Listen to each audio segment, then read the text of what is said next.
Simba es un proyecto gratuito de promoción de la lectura. Ayúdanos a que nuestros libros lleguen a más gente compartiendo lecturas en las redes sociales. Si puedes y quieres, también puedes hacer una donación para mantener el proyecto y posibilitar que nuestra biblioteca siga creciendo. La Square Bram Stoker cuento. En aquella época, Nuremberg estaba muy lejos de ser la ciudad conocida y frecuentada en que se ha convertido en nuestros días. Esta antigua ciudad no evocaba demasiadas cosas para los viajeros de aquel entonces. Mi esposa y yo estábamos en la segunda semana de nuestro viaje de bodas.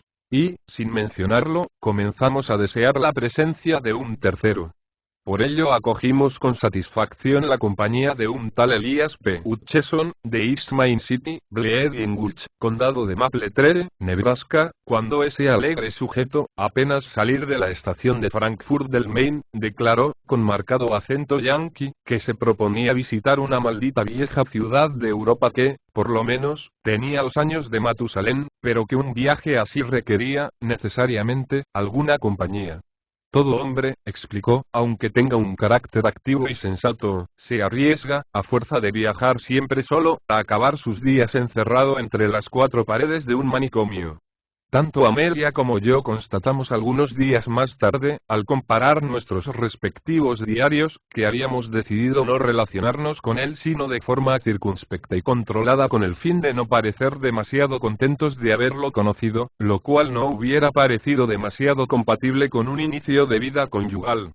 Pero, por muy laudable que fuese, esta resolución quedó en agua de borrajas por el hecho de empezar a hablar los dos al interrumpirnos los dos al mismo tiempo y luego volver a empezar a hablar los dos al mismo tiempo. De todas maneras, no importaba cómo, ya estaba hecho, y Elías P. ya, no se apartó de nuestro lado. Y Amelia y yo sacamos de ello un buen beneficio. En vez de pelearnos, como habíamos estado haciendo, descubrimos que la influencia restrictiva de una tercera persona era tal que ahora aprovechábamos todas las oportunidades para besarnos por los rincones. Amelia afirma que desde entonces, y como resultado de esa experiencia, aconseja a todas sus amigas que lleven a un amigo en su luna de miel. Bien, hicimos Nuremberg juntos. Y nos lo pasamos muy bien con la sabrosa forma de hablar de nuestro nuevo amigo del otro lado del Atlántico, el cual, tanto por sus pruebas de ingenio como por los alucinantes relatos de sus aventuras pasadas, parecía salido directamente de alguna novela picaresca. Habíamos decidido reservar como plato fuerte la visita al castillo imperial de Nuremberg, el Kaiserburg, y el día prefijado para la visita rodeamos la muralla exterior de la ciudad por su lado este. El Kaiserburg se alza sobre una escarpada roca que domina la ciudad. Inmensos fosos, muy profundos, defienden el acceso por la parte norte. Nuremberg tuvo la fortuna de no haber sido saqueada jamás. De otra manera no habría podido mostrar aquel aspecto nuevo y flamante que contemplamos entonces.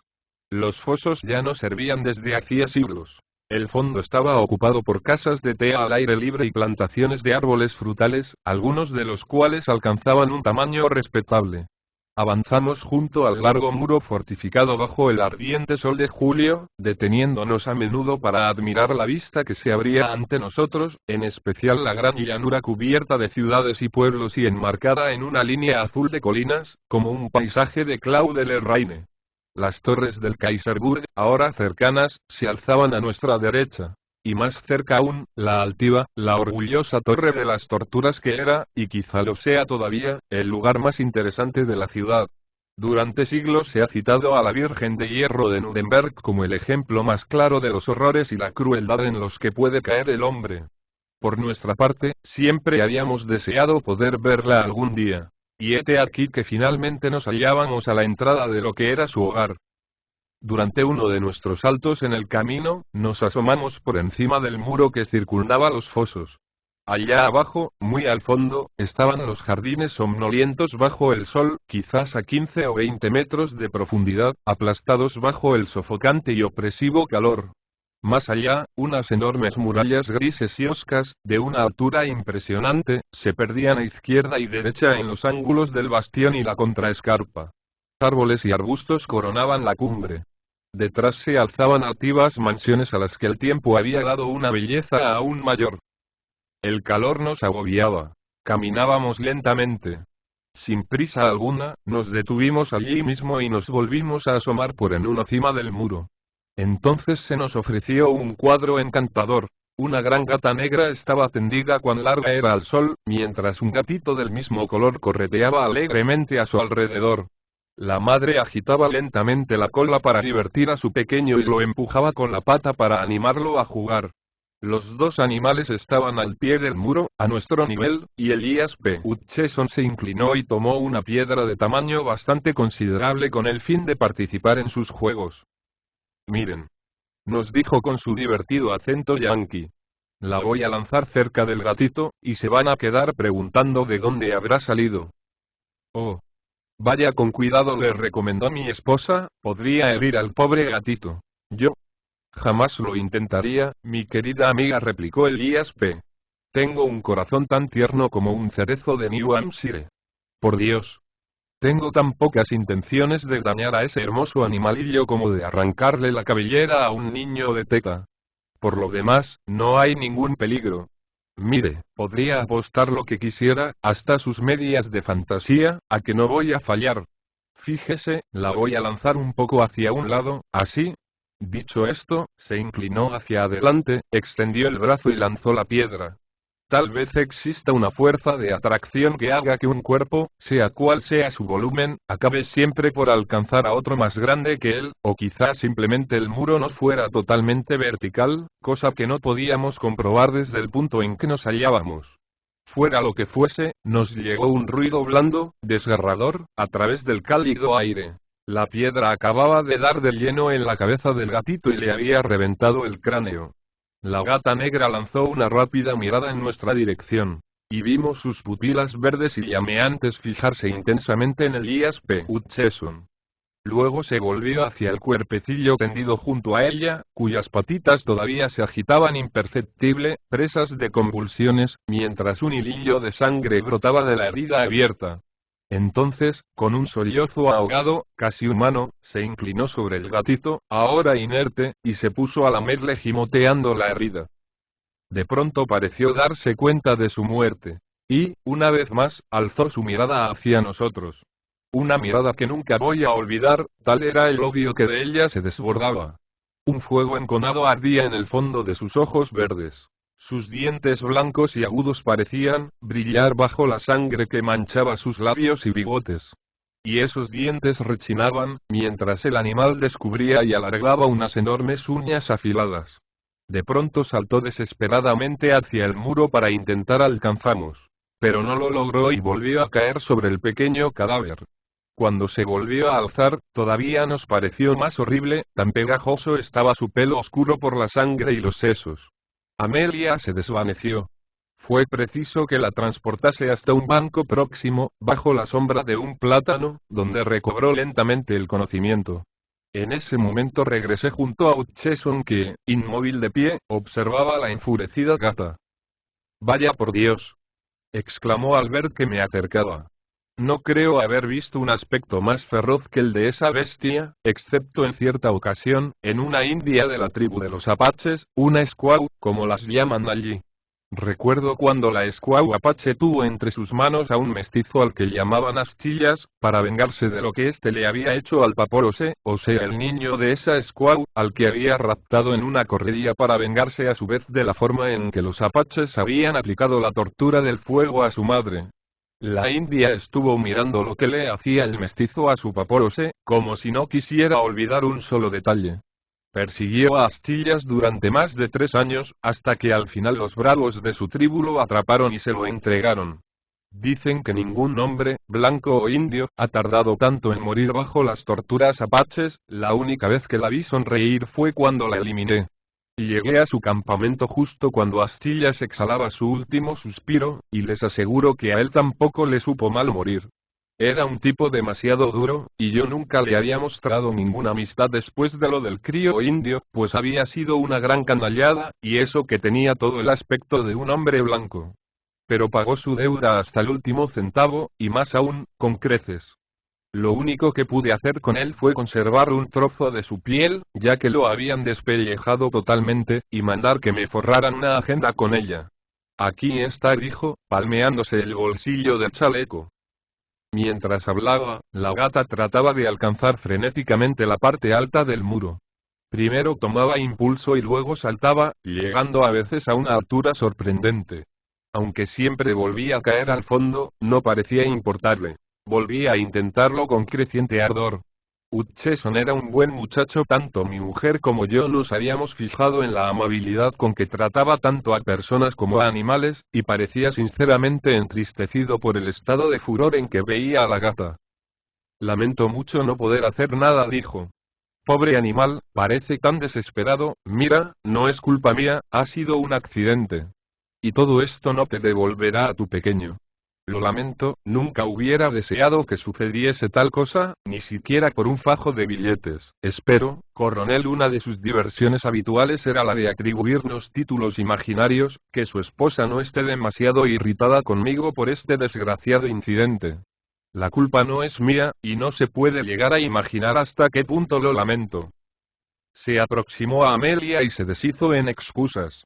Ella lo confortó, asegurándole que nunca había dudado de que se tratase de un accidente. Luego regresamos al muro para ver lo que hacía la gata. Esta, al no ver a Hutcheson, se había quedado al acecho al borde del foso, dispuesta a abalanzarse de nuevo.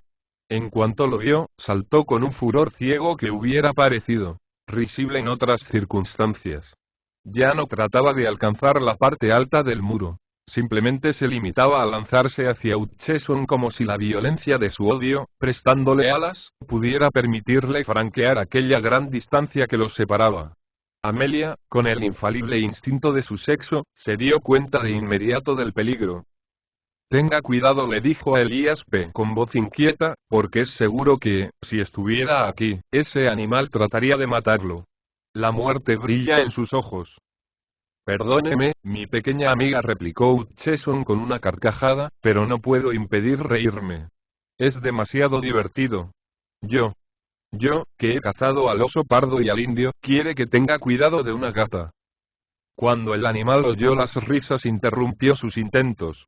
Fue a sentarse lentamente junto al cadáver de su pequeño, y comenzó a lamerlo como si aún estuviera vivo. Ahí tienen, dije, los resultados de la acción de la voluntad de un hombre fuerte. La misma gata, a pesar de su furor, ha reconocido a su dueño y se inclina ante él. Exactamente igual que una squaw. Fue el único comentario de Elías P. Hutcheson, mientras reemprendíamos nuestro camino a lo largo de los fosos. De vez en cuando nos volvíamos para mirar por encima del muro y, cada vez, veíamos a la gata que nos seguía. A veces regresaba al lado del pequeño cadáver. Pero, como la distancia no dejaba de aumentar, lo tomó en su boca, y así nos siguió. Sin embargo, al cabo de un tiempo lo abandonó, pues la vimos seguirnos sola. Evidentemente había escondido el cadáver en alguna parte. La alarma de Amelia empezó a crecer ante la persistencia de la gata, y más de una vez repitió su advertencia. Pero el americano se reía siempre, divertido, hasta que finalmente, viendo que comenzaba a estar preocupada, le dijo: Le aseguro, señora, que no debe asustarla esa gata. Soy un hombre prevenido, puede estar segura. Y se palmeó el bolsillo de la parte trasera de su pantalón, donde siempre llevaba una pistola. Vaya, antes que seguir viéndola preocupada, estoy dispuesto a matar de un tiro a ese animalillo, aquí mismo, y arriesgarme a que la policía se mezcle en los asuntos de un ciudadano de los Estados Unidos por llevar un arma sin permiso. Mientras hablaba miró por encima del muro. Pero la gata, al verle, se retiró con un gruñido y se ocultó en un macizo de flores. Vaya por Dios, dijo Hutcheson.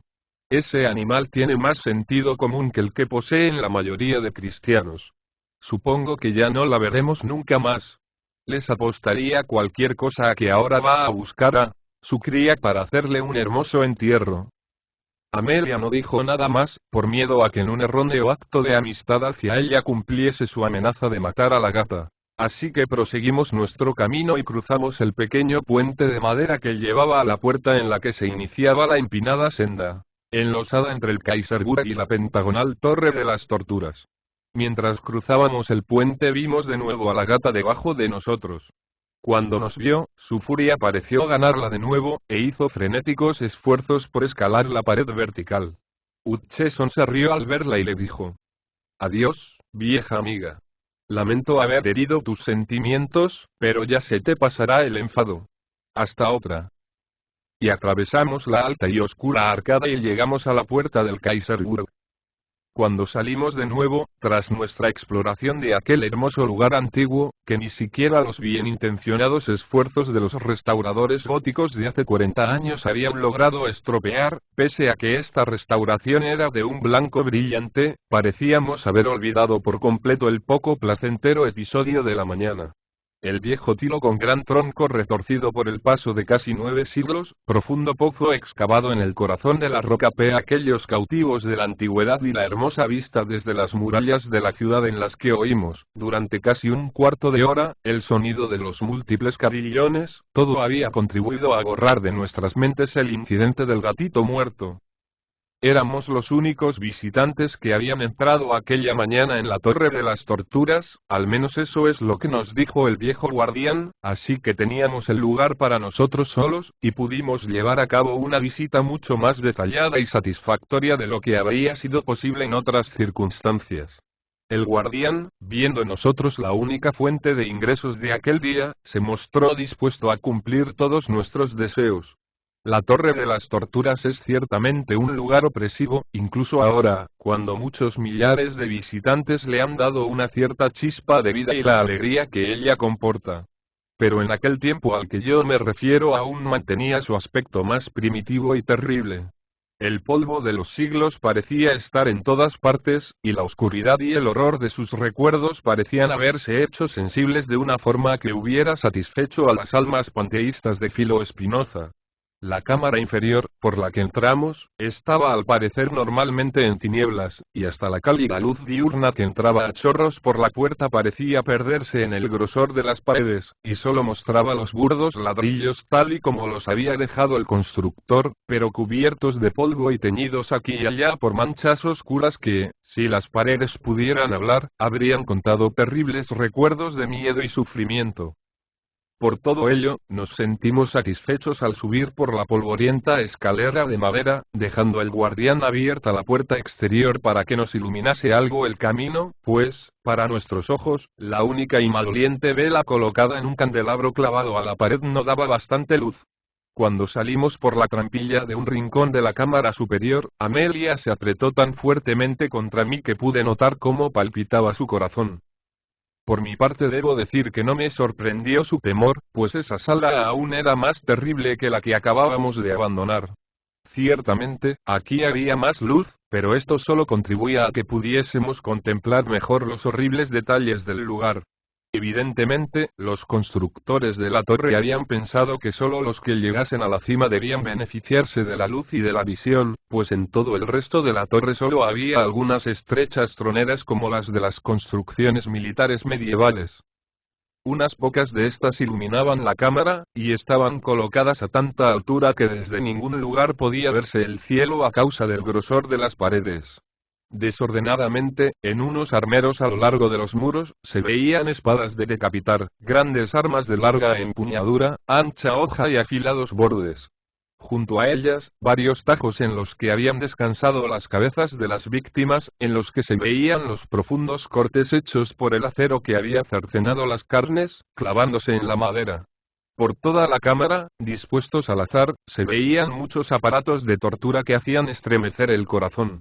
Sillas llenas de clavos que daban idea de un terrible dolor. Sillas y camastros tachonados de puntas romas cuya tortura parecía menor, pero que, aunque más lenta, era igualmente eficaz. Potros, cinturones, guantes, collares, todos ellos dispuestos para comprimir a voluntad. Caperuzas de acero en las que las cabezas podían ser machacadas lentamente. Garfios de largos mangos y afiladas puntas muy utilizados por la antigua policía de Nuremberg.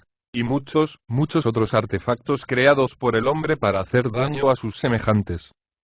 Amelia se puso muy pálida ante lo horrible de todas aquellas cosas, pero afortunadamente no se desmayó, aunque se sintió algo mareada y se sentó en una de las sillas de tortura, poniéndose inmediatamente en pie de un salto, con un grito, desaparecido su comienzo de mareo. Ambos hicimos ver como si hubieran sido las herrumbrosas púas lo que la habían asustado, y el señor Hutcheson aceptó nuestra explicación con una risita amable. Pero el objeto principal de aquella cámara de los horrores era el artilugio conocido como la Virgen de Hierro, colocado en el centro de la habitación. Tenía la forma aproximada de una mujer de amplias formas. Uno apenas hubiera reconocido en ella la figura humana si no se hubiera preocupado el herrero de dar a su rostro una forma más cuidada. El artefacto estaba cubierto por una capa de óxido y polvo. Había una cuerda atada a una anilla en la parte delantera, más o menos donde debiera de haber tenido la cintura, cuerda que pasaba por una polea clavada a la viga de madera que sostenía el techo.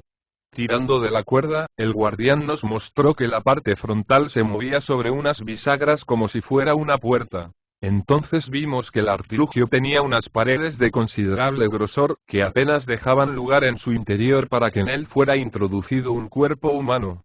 La puerta era de grosor similar y gran peso, pues fue necesario todo el esfuerzo del guardián, ayudado por la polea, para abrirla. Este peso era debido en parte al hecho de que evidentemente se había diseñado la puerta de forma que colgase de tal modo que su propio peso la hiciera cerrarse en cuanto se soltase la cuerda. El interior estaba manchado por el óxido, pero no solo por eso, pues el óxido producido por el tiempo no hubiera podido morder tan profundamente las paredes de hierro, y las señales interiores eran verdaderamente profundas.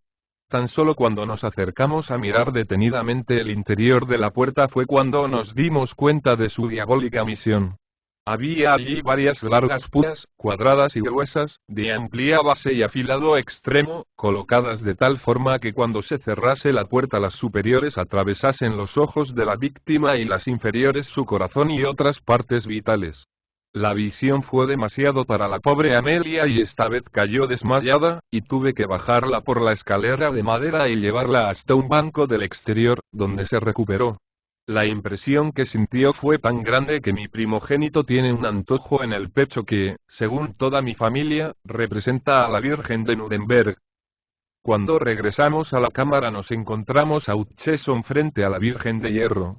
Evidentemente, había estado reflexionando, y ahora nos transmitió el fruto de sus meditaciones en forma de exordio. Bueno, creo que he estado aprendiendo algo mientras la señora se recuperaba de su desmayo. Me parece que estamos muy atrasados en nuestro lado del gran charco. Allá en las llanuras solíamos pensar que los indios nos daban lecciones en lo referente a cómo hacer que un hombre se sintiera mal, pero me parece que sus defensores de la ley y el orden medievales los superaban absolutamente. Los apaches saben hacer muy bien las cosas, pero esta jovencita de Aquiles tenía ganada la mano. Las puntas de estas púas aún siguen estando bien afiladas, aunque los bordes estén embotados por lo mucho en lo que se clavaron. Sería una buena cosa que la Oficina de Asuntos Indios se hiciese con unos cuantos ejemplares de este juguetito para llevarlos a las reservas. Esto iba a meter en cintura a los bravos, y también a sus squaws, mostrándoles cómo la vieja civilización todavía tiene mucho que enseñarles. Francamente, me gustaría entrar un momento en esa caja para ver lo que se siente. Oh, no, no, dijo Amelia.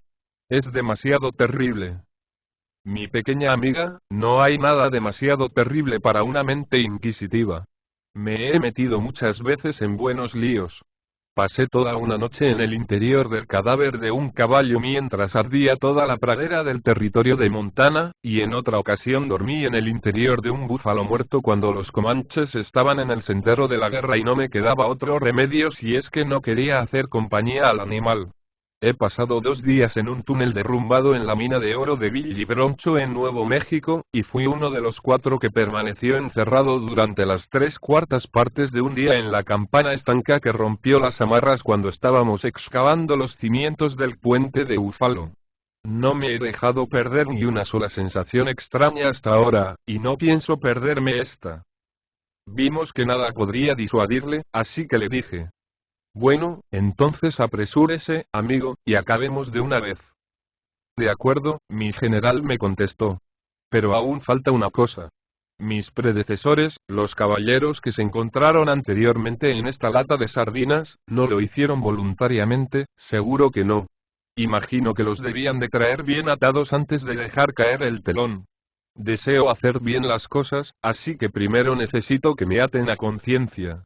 Me imagino que este buen hombre podrá encontrar un poco de cuerda para ello, ¿no, jefe? Esto último se lo preguntó al viejo guardián, pero este, que comprendía grosso modo nuestra conversación, aunque quizá no entendiese todas las palabras, negó con la cabeza. Sin embargo, su negativa era un puro formulismo que únicamente buscaba una mayor propina. El americano le colocó una moneda de oro en la mano y le dijo: «Tenga, compañero, para que beba un trago. Y no tenga miedo. Desde luego no tengo ninguna intención de acabar aquí mis días». Entonces el guardián buscó un trozo de cuerda, delgada y desgastada, y procedió a atar a nuestro amigo, dispuesto a cumplir con sus deseos. Cuando la parte superior de su cuerpo estuvo atada, Hutcheson le dijo: «Un momento, señor juez. Evidentemente peso demasiado para que pueda meterme en vivo en la lata de sardinas. Déjeme meter, y entonces podrá acabar de atarme las piernas». Mientras así hablaba se había introducido por la abertura, que apenas si era lo bastante grande como para dejarle paso. El lugar era mínimo para un hombre de su corpulencia. Amelia lo contemplaba con temor en sus ojos, pero evidentemente sin deseos de intervenir. Entonces el guardián completó su tarea atando los pies del americano de forma que quedase por completo inerme y obligado a permanecer en su voluntaria prisión. Parecía estar disfrutando del momento, y la sonrisa habitual en su rostro se hizo más grande cuando dijo: «Vaya, esta eva debió ser hecha de la costilla de un enano. No hay en ella sitio para un ciudadano adulto de los Estados Unidos. En el territorio de Idaho acostumbramos a hacer los ataúdes más grandes. Ahora, señor juez, puede comenzar a dejar caer, muy lentamente, la puerta sobre mí. Quiero sentir el mismo placer que los otros muchachos cuando las púas empezaban a moverse hacia sus ojos». «Oh, no, no, no», estalló histéricamente Amelia.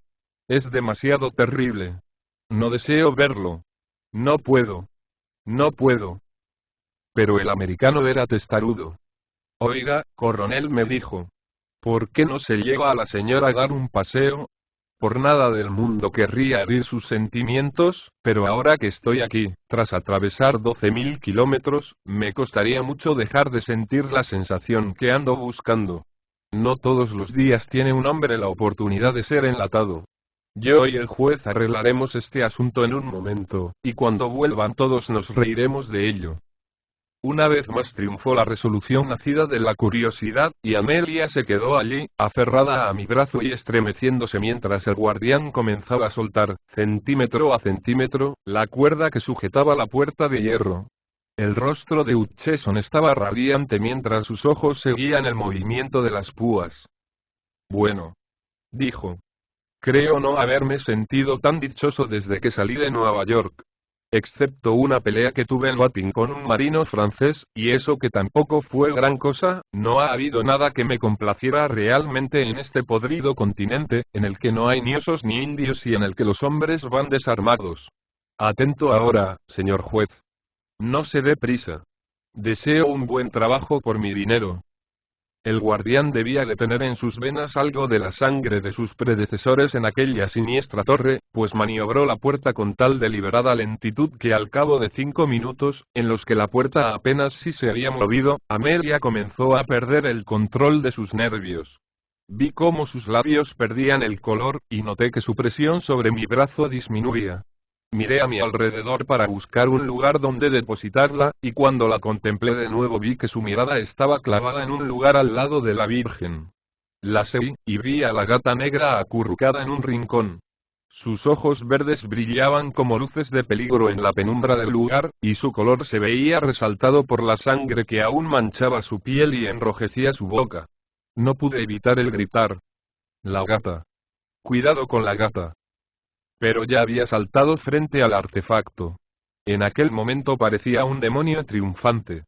Sus ojos brillaban feroces, su pelo se erizó hasta que pareció doblar su tamaño, y su cola azotaba el aire como la de un tigre cuando tiene su presa ante él. En cuanto la vio, Elias P. Hutcheson sonrió divertido, y sus ojos chisporrotearon al decir: «Vaya, la Squaw se ha puesto sus pinturas de guerra. Denle una patada si intenta buscarme las cosquillas, pues el jefe me ha atado tan bien que no podría evitar que me sacase los ojos si lo intentase. Cuidado, señor juez. No suelte esa cuerda o estoy frito».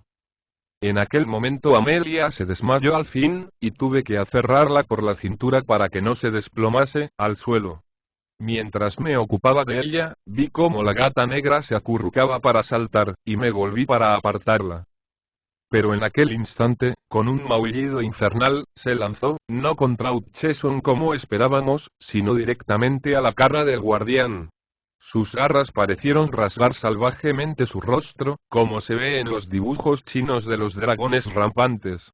Y, mientras miraba, vi cómo una de sus patas caía sobre el ojo del pobre hombre y le rasgaba toda la mejilla, dejándole una profunda herida sangrante. Con un aullido de puro terror, sentido antes que el dolor, el hombre saltó hacia atrás, soltando al mismo tiempo la cuerda que sostenía la puerta de hierro. Yo salté a por ella, pero ya era tarde, pues la cuerda voló como un rayo por la polea y la pesada masa cayó por su propio peso. Mientras se cerraba la puerta entreví el rostro de nuestro pobre compañero. Parecía paralizado por el terror. Sus ojos se abrieron con terrible angustia, anonadados, y ningún sonido salió de sus labios. Y las púas hicieron su trabajo. Por fortuna, el final fue rápido, pues cuando abrí la puerta de un tirón ya se habían clavado tan profundamente que su cráneo machacado quedó clavado en ellas, y con mi tirón lo arranqué de su prisión, por lo que, atado como estaba, cayó al suelo hacia adelante con un repugnante sonido blando, volviendo lo que antes había sido su cara hacia mí al derrumbarse. Corrí hacia mi esposa, la alcé y me la llevé fuera, pues temía por su razón si, al recobrarse del desmayo, veía aquella escena. La dejé sobre el banco del exterior y corrí de nuevo dentro. Apoyado contra una columna de madera estaba el guardián, sollozando de dolor mientras se cubría los ojos con un pañuelo ensangrentado. Y sentada sobre la cabeza del pobre americano estaba la gata, ronroneando fuertemente mientras lamía la sangre que brotaba de las reventadas pupilas. Creo que nadie me podrá acusar de crueldad si confieso que tomé una de las antiguas espadas de ejecución y partí en dos a la gata, que ni se movió.